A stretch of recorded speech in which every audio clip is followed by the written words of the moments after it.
¿Qué tal? Muy buenos días, bienvenidos nuevamente a un episodio más del podcast On and Off, el que se pica pierde. Así es, ya lo saben chicos, esto es un tema que ustedes ya lo saben. Bueno, algunos días pueden ser muy pesados, el trabajo, la familia, las relaciones, pero aún así no hay nada que una buena copa de vino no pueda arreglar. Por eso hemos traído a un profesional en el tema.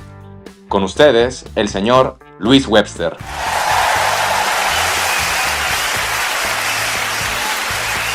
Bueno, buenos días, mi nombre es Luis Webster, yo soy cocinero de profesión, apasionado por la gastronomía arequipeña, la gastronomía regional, local, en todas sus aristas, y dentro de estas se incluye también el vino, ¿no? El vino que sirve como hilo conductor para todo, que conecta de manera cultural, de manera gastronómica, ¿no? Todos los productos y hace un ensamble perfecto para poder presentar o poner en vitrina la gastronomía local. Básicamente vengo a hablar de eso, ¿no? Del vino, bueno, en este caso, en base a mi experiencia, que es el vino arequipeño.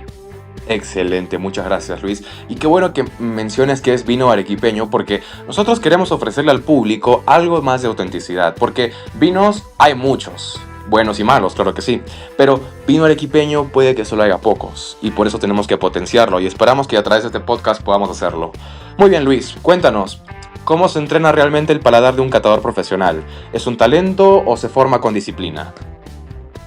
Bueno, como cocinero y apasionado del maridaje en este caso, porque habría que entender el término maridaje cuando hablamos de vino y de comida, ¿no? El maridaje significa justamente ese matrimonio que hay con la comida, ¿no? Es el arte de repente de poder hacer que un vino o con una comida combine con un vino o viceversa, ¿no? Bueno, el paladar en todo caso, a mi criterio, se entrena, ¿no? No hay otra manera.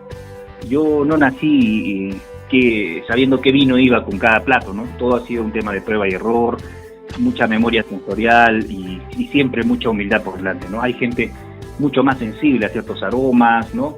Pero con cierta disciplina se puede, en todo caso, llegar, ¿no? A poder captar esos aromas, esos sabores, ¿no? En mi caso ha sido repetir, ¿no? Oler, probar, comprar, comparar, ¿no? He entrenado mi paladar al igual que entreno mi cuchillo, todos los días, con mucho respeto y con mucho criterio, ¿no? Claro que hay para catadores profesionales hay ciertos parámetros o métodos estandarizados, ¿no? Para que ellos crezcan en la profesión, ¿no? Se entrenan, compran un kit de aromas y tienen que estar oliéndolos, ¿no? Algunos tipos de soluciones químicas también que les puedan ayudar a eso, ¿no? Algunas pruebas triangulares, no quiere decir que, por ejemplo, ellos hacen catas a ciegas de 3 copas de vino y identifican qué cepa es o qué tipo de vino están tomando, ¿no? Pero en el caso de una persona de a pie, es probar, ¿no? Probar y ver que de repente qué vino les agrada, ¿no? Básicamente así funciona el tema de educar un poco el paladar, ¿no? Ah, excelente, o sea, por lo que nos comentas, es una disciplina, un arte que requiere demasiada constancia, demasiados equipos, demasiada preparación. Sí, es bastante la preparación y también la educación en todo caso es un poco costosa, ¿no? A comparación de repente de otras carreras, ¿no? Claro, porque tienen que probar vinos no solo locales, ¿no? Claro, empiezan primero por el origen, ¿no? Vinos de Europa, ¿no? Del viejo mundo, como le llaman, ¿no? Vinos españoles, franceses, italianos, ¿no? Qué sé yo, los que puedan existir ahí en Europa, y luego recién empiezan con el nuevo mundo, que sería América, ¿no? Entonces también tienen otro perfil de vino, ¿no? Y los vinos, bueno, en Europa se caracterizan por el terruño, por la región vitivinícola, a diferencia de América Latina, que nosotros más los diferenciamos por el tipo de uva, ¿no? Por la cepa. Excelente, muchas gracias Luis. Claro, de repente te vamos a invitar más adelante a otro podcast para que nos des más detalles sobre el vino y la excelencia del vino. Pero bueno, ahora quiero ser un poco más realista. De repente la mayoría de oyentes del podcast, detrás del podcast, de repente estoy equivocado también, no saben mucho de vinos, ¿no? De repente no saben mucho porque digamos que si les das a ciegas una copa de vino, digamos, barato o un vino, digamos, exclusivo, de repente, si le das a uno de nuestros oyentes, de repente no va a notar la diferencia, pero tú sí puedes notar la diferencia porque claro, tú ya estás embebido en el tema y eres profesional en ello. Entonces, ¿alguna vez un vino barato te ha sorprendido más que uno de alta gama? Sí, bueno, para ahí, bueno, ahí hay muchas diferencias para que la gente entienda, ¿no? En el tema del vino y y lo que yo más manejo, que es el maridaje. Normalmente acá en el Perú básicamente estamos acostumbrados a lo que es el Borgoña, ¿no? Que es lo que tenemos acá en nuestra localidad, ¿no? Como tal. Que es un vino semiseco, ¿no? De alguna manera dulce, ¿no? Con una uva Borgoña, que es una uva de mesa, pero en este caso trabajaba para el vino. Pero normalmente cuando nosotros hablamos de calidad o de alta gama, como dices tú, por lo general hacemos alusión a vinos secos, ¿no? Que es a lo que no estamos acostumbrados, ¿no? Entonces, sí, alguna vez compartí en una mesa con algunos amigos, ¿no? Uno de ellos trajo un vino, una botella de vino, ¿no? Que no tenía ni etiqueta, poco rústica, ¿no? Entonces, lo abrimos por cortesía, ¿no? Para probarlo, pero una gran sorpresa, porque cuando lo destapó, bueno, se sentía una nota frambuesa, fresa silvestre, ¿no? Con toques florales, frutales, y no muy dulce, ¿no? Y tenía muy buena acidez, ¿no? Cuando tienen esos parámetros, nosotros le llamamos que es un vino redondo, que no tiene aristas, ¿no? Que está bueno para tomar, ¿no? Y era un Borgoña, ¿no? Pero era un Borgoña que no tenía mucho dulce, era casi seco, por así decir, ¿no? Entonces, con este toque rústico, bueno, lo pudimos combinar con un plato de chicharrón, ¿no? Y la gente que estaba allí lo amó el plato, ¿no? Entonces, eso es un recordatorio de que un vino no tiene que ser caro para ser emocionante, ¿no? Solo tiene que ser honesto, tiene que expresar como le llaman los enólogos, ¿no? Su terruño, ¿no? El lugar donde se ha cosechado, que sepa esa uva, ¿no? Entonces, de esa manera, entonces no necesariamente tiene que ser un vino caro para ser de alta gama o de buena calidad, ¿no? Claro. Y bueno, claro, por lo que nos comentas, o también por lo que podemos ver en la vida real, ¿no? Tú nos vas a decir si esto es el modo indicado o no. Hay personas, por ejemplo, como dije en la introducción, ¿no? Que tienen un día difícil, que tienen un día con mucho estrés y llegan a la casa, al departamento en la noche y deciden tomarse una copa de vino en lugar de disfrutar el vino. ¿Ese es el método correcto o de repente es una exageración que se comete y se está malgastando el vino? Coméntanos al respecto, por favor. Bueno, en el tema de cada uno, el vino es muy subjetivo, ¿no?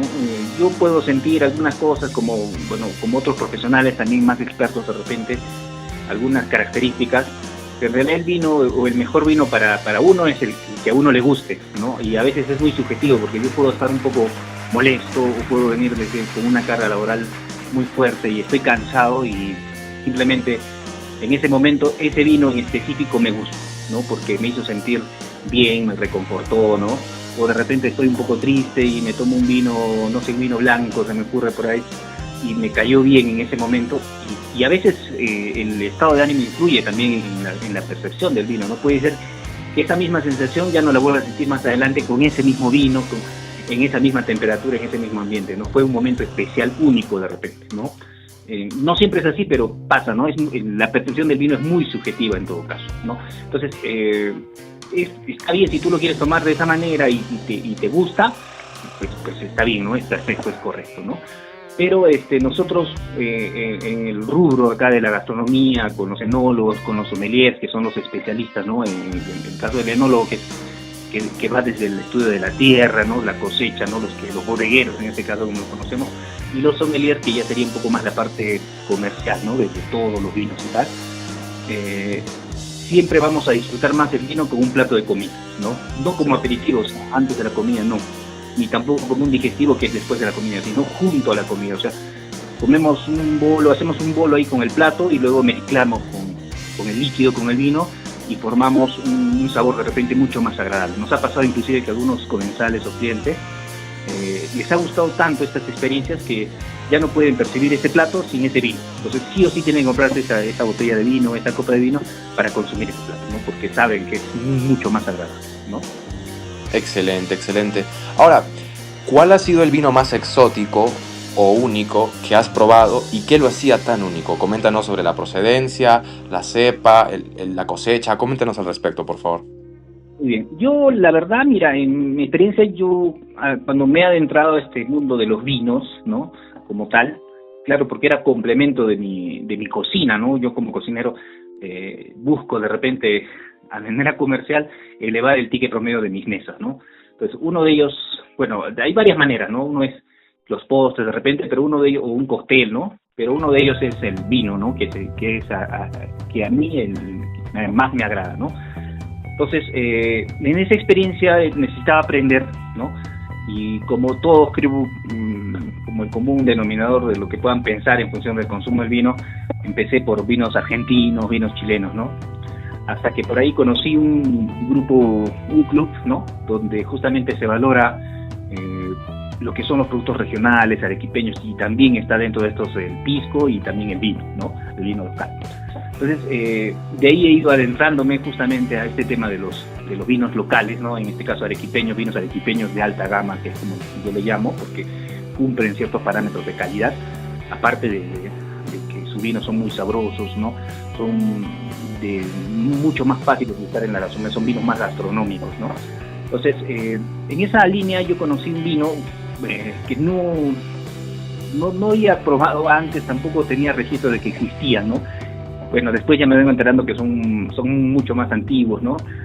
Que son los vinos naranjos, ¿no? Que es una clasificación de vinos. Seguramente el común no los conoce tampoco y no saben que en Arequipa se fabrican vinos naranjos, ¿no? Entonces, conocí un vino naranjo de la cepa Moscato de Hamburgo, que se producen en el Valle de Majes y en el Valle de Vítor, ¿no? Bueno, la marca es Eleven Club, de la bodega Volcanic Wine, que es un vino, que es una uva que se fermenta en sus pieles y tiene cierto nivel de oxidación, lo que le da unos sabores a té negro, a naranja, ¿no? Se siente sabores a miel, inclusive probando el vino, ¿no? Entonces, era la primera vez que tomaba un vino elaborado con esa técnica de vinificación, porque es una técnica distinta, ¿no? A diferencia de los rosados, o los blancos, o los tintos, ¿no? Entonces, es un vino muy, muy agradable, tiene mucha fuerza, tiene textura, ¿no? Cierta textura en boca, tiene cuerpo, ¿no? Pero sobre todo el alma, ¿no? Lo acompañé con en esa ocasión lo acompañé con una hamburguesa de trucha que pude preparar con queso Edam y una mayonesa de camarón, ¿no? Un vino común, fue una gran experiencia en todo caso. Claro, ahora, en base a tu visión del vino, mira, si te has dado cuenta, claro, los platos peruanos son maravillosos, todos, sin excepción alguna, todos los platos peruanos son maravillosos, pero si te das cuenta, la gente siempre lo acompaña con gaseosas, llámese la Inca Kola, o también incluso chicha morada, pero muy pocas son las familias o las personas que lo acompañan con vino, a diferencia de otros países que, digamos, Argentina, Chile o España puedan hacerlo. ¿Qué necesita el Perú o qué se le tiene que enseñar al Perú para que la gente empiece a usar vino en sus comidas? Muy bien. Justamente estamos trabajando en eso con varios colegas, ¿no? En este caso del mundo del vino, del mundo de la cocina, de la restauración. Bueno, también hay que ver que estamos estamos creciendo, ¿no? A nivel del consumo del vino, consumo per cápita del vino, a diferencia de otros años. Y este año y el año pasado ha sido también, ha habido crecimiento, ¿no? Entonces, pero sí de repente hay una falta de educación enológica o vitivinícola, ¿no? Inclusive para el sector turismo, ¿no? En otros países se trabajan rutas enoturísticas, ¿no? Donde claro, visitar una bodega es un indicador de viaje para una persona, ¿no? O sea, solo viaja para visitar una bodega, ¿no? Empieza a hacer turismo y de esa manera también se desarrolla una economía circular, ¿no? Entonces, creo que es eso, ¿no? Básicamente educar y de repente ponerle más fuerza al marketing, ¿no? Local. Que por ahí se están armando brazos para poder realizar eso, ¿no? Lo mismo que se hizo con el pisco debería hacerse con el vino, ¿no? A veces las personas desconocemos que nosotros somos la cuna del vino en Latinoamérica, ¿no? Antes que Argentina, antes que Chile, ¿no?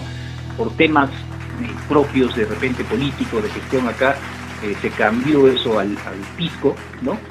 Pero ahora es momento de retomarlo y darle a conocer al mundo los productos de alta calidad que tenemos, ¿no?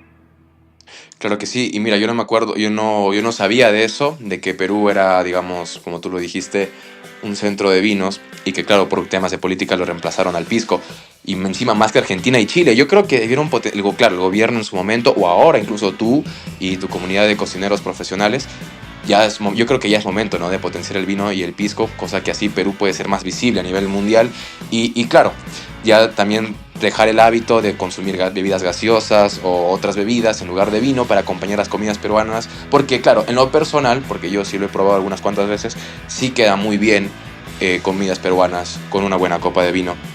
Ahora, ¿Te ha tocado mentir sobre algún vino en una cata profesional, ya sea por compromiso? Bueno, ese tema es un poco delicado. Bueno, en realidad yo trabajo bastante con bodegueros locales, ¿no? Voy, visito sus bodegas para, de repente, de alguna manera, cerciorarme de la calidad de sus vinos, ¿no? Porque un buen vino de calidad necesita de un viñedo, ¿no? Primeramente, no tener uvas a disposición para poder procesarlas, ¿no? Ellos le llaman uvas de proceso a las vitis vinifera, que son las uvas que se utilizan para hacer vino, ¿no? Porque hay otra variedad que son las uvas de mesa, en todo caso, ¿no? Que son para consumo, ¿no? Entonces siempre me gusta visitar las bodegas, ¿no? Los viñedos, ¿no? Cómo son sus procesos que ellos porque cada bodega tiene un concepto, una mística detrás de cómo desarrolla unos procesos diferenciados. Por eso cada botella de vino es distinta, ¿no? Yo puedo tener dos marcas de alta calidad con la misma cepa, o sea, la misma uva, pero en realidad cuando los pruebas tienen sus conceptos distintos, sus cosas bien marcadas, ¿no? Entonces es la mística de cada bodeguero, cómo lo quiere, cómo hace para que su vino sepa de tal o otra forma, ellos buscan, ¿no? Esos son, bueno, ahora les llamamos vinos de autor, ¿no? Claro. Así como hay cocina de autor, existen los vinos de autor donde ellos de alguna manera cambian sus procesos, se estandarizan para obtener un producto que ellos quieren, ¿no? En este caso. Entonces, no tanto mentir, pero sí de repente suavizar algunas opiniones, ¿no? Yo como cocinero, ¿no? Y catador, no profesional, ojo, ¿no? Siempre me piden alguna opinión acerca de tal o cual vino, ¿no? Los bodegueros siempre se precian de saber la opinión de alguien más que les pueda dar vista desde otro enfoque, ¿no? Porque a ellos les enriquece, ¿no? Les ayuda a tener más panorama, a reformular en algunos casos si es que es necesario, ¿no? Aprendes que detrás de cada vino hay una familia, hay una historia, claro, porque el negocio de los vinos como tal es un negocio de largo plazo, ¿no? Inclusive ellos si quieren poner una nueva cepa tienen que esperar 3, 4, 5 años, ¿no? Porque primero plantan la cepa, esperan a que crezca, que produzca, y cuando recién está para poderse procesar esa uva, ya han pasado unos 5 años. Y esa es la primera prueba que hacen, ¿no? Luego recién ahí vuelven a plantar, porque si es correcto, recién vuelven a plantar en cantidades para poder ya sacar el vino como tal, ¿no? Entonces es un proceso largo que hay que valorar, ¿no? Entonces, así que, bueno, no me gusta decirlo así, pero siempre puedo resaltar lo positivo, ¿no? La intención, la honestidad, ¿no? Si es que hay oportunidad de mejora, ¿no? Siempre la crítica debe ser para construir, no para destruir, en todo caso, ¿no? Excelente, qué bien que nos comentas eso. Ahora, una pregunta en base a tu experiencia. ¿Tú crees que existe el vino perfecto? Y si es así, ¿cómo se describe sin sonar pretencioso? Bueno, no creo que sea el vino perfecto así como una receta, ¿no? Pero aunque existe, ¿no? Hay concursos donde se le da puntaje a los vinos, se les otorga inclusive alguna serie de medallas en función a ciertos parámetros, pero ya eso es más técnico, ¿no? Se reúne inclusive un panel de cata, ¿no? Muchas personas, 50, 20, bueno, en lo mínimo, personas que empiezan a evaluar, ¿no? Probar y deliberan y otorgan estas distinciones, ¿no? Entonces hay concursos acá en Lima, perdón, en Perú, en Chile, ¿no? Ya en Francia, ¿no? A nivel más internacional, donde cada bodeguero puede mandar inclusive su botella, ¿no? Les otorgan, por ejemplo, una gran medalla de oro, un gran oro, y bueno, se califica en función a 100 puntos, ¿no? Los vinos que van de 95 a 100 reciben una gran medalla de oro, son vinos muy buenos, ¿no? Que no tienen ninguna arista, ¿no? En realidad todos los que reciben distinciones son muy buenos, ¿no? De 90 a 94 es el oro, de 85 a 89 el medalla de plata, de 80 a 84 es una medalla de bronce, ¿no? Nosotros en Arequipa tenemos muchos vinos con muchas medallas, ¿no? Y a veces no los conocemos, ¿no? Entonces la labor nuestra es esa, ¿no? Como cocineros, como bodegueros, como parte del rubro, es incentivar a que conozcan esto y empiecen a probar. Nosotros en realidad no tenemos nada que envidiar a productos de Argentina, de Chile, de Francia, inclusive del viejo mundo, porque acá tenemos oro líquido, ¿no? Pero sí, en el vino perfecto, bueno, yo diría para un momento en específico, ¿no? Puede ser de repente una copa de un vino naranjo mirando un sunset o el atardecer en el campo, ¿no? O un Borgoña premium, ¿no? Con un queso de cabra de Characato, ¿no? El vino perfecto es más emocional, no es tan técnico, ¿no? Más, no se describe tanto, más se siente en todo caso. Excelente. Ahora, ¿tú qué vino crees que representa mejor primero al Perú y después a toda Latinoamérica? ¿Cuál crees? Bueno, esto es más personal, lo mío, ¿no? Yo, como te dije, he probado muchos vinos de Argentina, de Chile, no muchos, ¿ya? Porque más me he volcado a los vinos locales, ¿no? En este caso. Entonces, siempre voy a rescatar al producto local y tenemos una cepa que lleva nuestra identidad, nuestro ADN, que se ha desarrollado aquí, se ha creado aquí, que es la negra criolla, ¿no? Se utiliza bastante para hacer pisco, pero también también hay bodegas que hacen vino, ¿no? Con esta cepa, ¿no? Entonces valoro mucho eso. Yo creo que bueno, en este caso es la negra criolla del Perú, pero debería llamarse negra criolla de Arequipa porque ha nacido acá en Arequipa, ¿no? Bueno, cuando lo han registrado como el Perú. Bueno, eso ya no hay vuelta atrás, ¿no? Pero es una uva que representa a Arequipa, que nace en nuestra tierra, ¿no? Son resilientes, ¿no? Nacieron aquí, ¿no? Entonces eso representa nuestra identidad, nuestra herencia y nuestro sabor, ¿no? En todo caso yo diría que esa es la cepa que representa el Perú y buscar que represente también a Latinoamérica, ¿no? Como tal. Claro, y ya que mencionas el vino local de Arequipa, nosotros a través de este podcast, a través de estas preguntas, queremos potenciar más en la medida de lo que podemos. Por eso, en tu experiencia, o en tu gusto también, sí, sobre todo en tu gusto, por favor, menciónanos tu top 3 de vinos producidos en Arequipa. Y si puedes también, por favor, para que la gente que está atrás en el podcast nos pueda escuchar, claro, menciona tu top 3 de vinos de Arequipa y dónde los cosechan, el tipo de uva, cosa que así la gente de Arequipa puede apostar más por el vino y saber más de ese vino de Arequipa. Ya, bueno, no te daría un top 3, en todo caso te mencionaría las 3 que yo más consumo, ¿no? O 4, ¿no? En realidad hay muy buenos vinos, ¿no? Como digo, cada vino tiene su momento, pero de los vinos de alta gama de acá de Arequipa, los que yo recomiendo, ¿no? A ojo cerrado, hay una bodega que está bueno, tiene viñedos en el Valle de Majes, como en Vítor, y también tiene una bodega acá en Arequipa, ¿no? Desarrolla un concepto volcánico, ¿no? Son vinos volcánicos con bastante carácter, ¿no? Un perfil muy mineral, muy aromático y de muy buena calidad, que son los vinos Eleven Club, ¿no? Los vinos volcánicos Eleven Club. Luego tienes otro que también está en la irrigación de Santa Rita de Sihuas, del ingeniero Víctor Hugo Segarra, que es Manatina, también produce pisco, ¿no? De la bodega de Midolo. Tiene unos varietales muy elaborados, con sabores muy sofisticados también, ¿no? Manejan vinos inclusive con crianza, ¿no? Que le llamamos nosotros, que tienen guarda en barrica casi 5 años, ¿no? Por ejemplo, un Blend 1 que tiene, que es muy estructurado, es un vino de un perfil muy fuerte, ¿no? Con mucho carácter también, ¿no? Y bueno, otro que recomendaría, que es un relativamente nuevo, que elabora vinos jóvenes, que también ha ido consiguiendo bastantes reconocimientos y consideraciones, es un vino del Valle de Vítor, de la bodega Fundo San Francisco, del ingeniero Jonathan Chávez, el Muki se llama, ¿no? No tiene muchas variedades, pero también son vinos muy buenos, ¿no? Desarrolla, por ejemplo, un Malbec que es muy agradable en boca, muy sutil, muy sedoso, ¿no? Que sirve mucho, por ejemplo, para comer con carnes, ¿no? Con parrillas, que también es muy solicitado, ¿no? Entonces esas 3 bodegas, por ejemplo, yo las recomendaría. Y otra por ahí adicional que se me escapa, de repente por ahí podría recomendar vinos de tinaja, ¿no? Con una elaboración un poco más que rescata justamente nuestros protocolos, ¿no? De antes, que son los de la hacienda del abuelo, ¿no? Los vinos de tinaja en este caso, ¿no? Esas 4 marcas yo las recomendaría para toda la gente que quiere probar o quisiera adentrarse en este mundo de vinos de alta gama de acá de Arequipa. Excelente, Luis. Ahora, ya para finalizar, algunos peruanos deben estar preguntándose, yo quiero ser parte del mundo de vinos, quiero conocer de vinos. Y claro, ellos en su mente deben estar pensando, debe ser muy difícil, mejor me dedico a otra cosa más fácil. Yo me pongo a pensar, claro que debe ser difícil porque toda disciplina tiene que tener su grado de dificultad. Pero ¿tú qué consejo les darías o cómo los animarías para que ellos formen parte o estén impulsados en conocer más de vinos en Arequipa?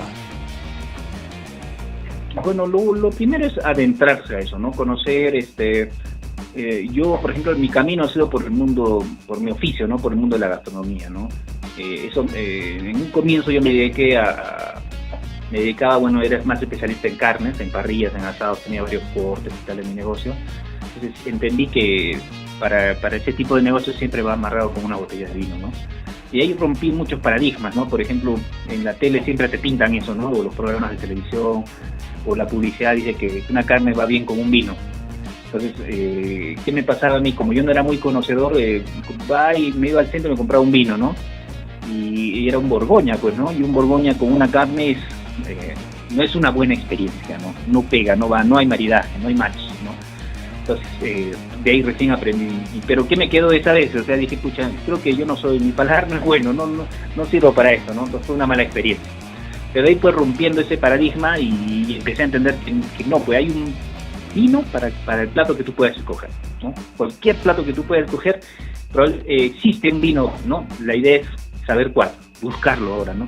Esa es la chamba, bueno, detrás de los fogones, de los cocineros, donde tenemos que ayudar, o los especialistas, en este caso los llamados a esos son los sommeliers, ¿no? Que son justamente esos especialistas que estudian el vino a cabalidad, ¿no? Claro, respaldando el trabajo de los enólogos desde la cosecha, desde el tratamiento de las uvas, ¿no? Desde las técnicas para elaboración de este, ¿no? Entonces, alguien que quiere adentrarse, bueno, yo primero le diría que valore su terruño, su identidad, ¿no?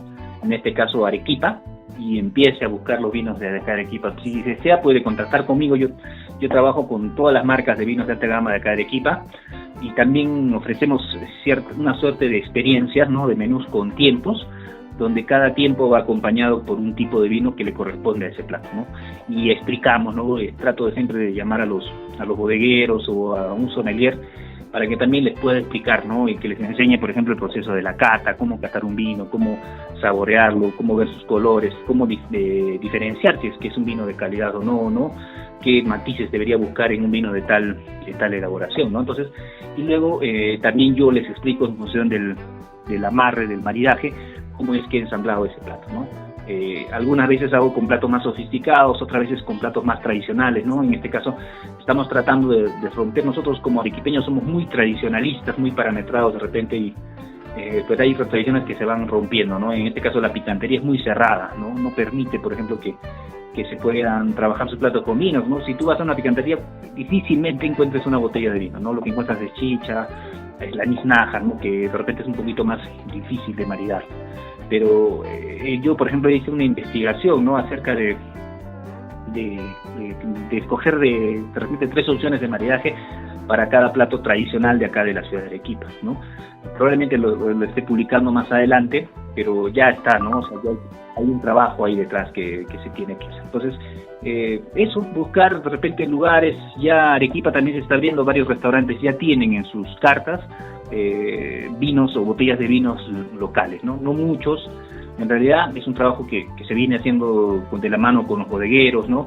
Con los sommeliers, ¿no? Inclusive existe el que te mencioné, el club del Acupe Pisco Club, que también reúne, ¿no? Restauranteros, bodegueros, para unir fuerzas y poder hacer o poner en vitrina, ¿no? En este caso, y darle el valor que se merece el vino arequipeño como tal.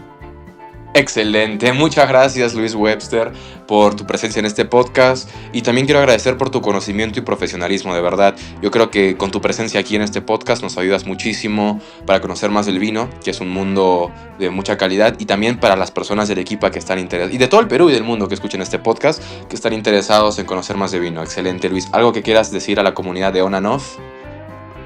Bueno, nada, que consuman vino local, ¿no? Que velemos por lo nuestro, ¿no? Todos nuestros productos locales van a evolucionar con nosotros, ¿no? Y cada botella cuenta una historia, ¿no? Que no está en ningún otro lugar del mundo, sino acá en Arequipa, ¿no? Entonces, tratemos de siempre rescatar eso, ¿no? Nuestra gastronomía local, nuestros vinos. No solo eso, ¿no? Tenemos otros productos también que apoyan ahí, ¿no? La charcutería, ¿no? En este caso los embutidos, ¿no? De los quesos también, que ahora hemos ganado también un segundo lugar, ¿no? Con quesos del lado de Chivay, si no me equivoco, ¿no? En el último salón del queso peruano, ¿no? Entonces, ayudemos al producto local, tratemos de consumir más lo nuestro para poder hacer que nuestros empresarios también puedan crecer, y en esa manera hagan crecer también sus productos, ¿no? Un fuerte abrazo y muchas gracias por la invitación, y nada, estoy para servirles para lo que pueda ayudar. Excelente, gracias a ti. Y ya sabes, Perú, si quieres potenciarte como país, primero tienes que potenciar tus recursos, y podemos iniciar por el vino. Nos vemos en el siguiente episodio. Adiós.